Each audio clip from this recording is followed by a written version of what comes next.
leo hii nimeonyeshwa kwenye simu, mambo bwana, kama utakuwa unayo simu yako kuna sijui ndo nini siji wanajua wenyewe tutakurushia ustadhi. Messi ajua bwana, maana siashiriki sana ya madude.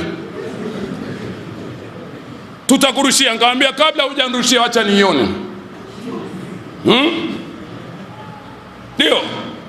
Naambia niache nione. Akanirushia. Akanionyesha.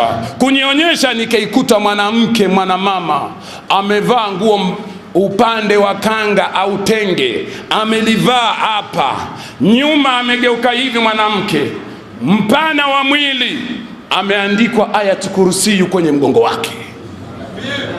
Inna lillahi wa inna ilaihi rajiun. Kaandikwa Ayatul Kursi kwenye mgongo wake.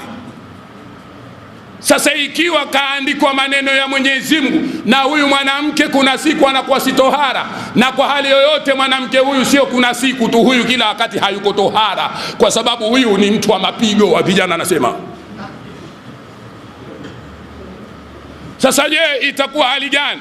Haya tusiyazungumze kwa kuogopa. Kuna watu wanachuja maneno, eti yachujwe maneno ndo wakaambiwe watu, wakati watu matendo yao hawakuyachuja. Ya lazima yachujwe haya maneno mengine anazungumza huyu Nyundo bwana, lazima yachujwe bwana. Haya si maneno ya kawaida, haya maneno si ya kawaida, ya kwenye uchawi au vipi?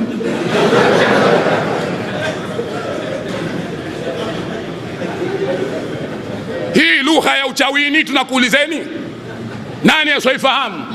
Haya matendo wanayoyatenda hawa wahuni hayajulikani, hayaonekani dhahiri.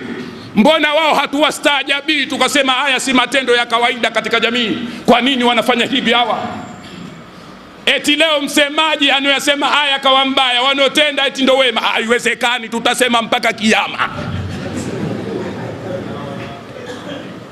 kabisa. Liwalo na liwe. Sisi tunajua zamani kwamba ukizungumzwa ukweli watu hawataki, watu wananuna, hawapendi, hawafurahi. Sisi hatutaki mfurahi nyie, tunataka afurahi Mungu.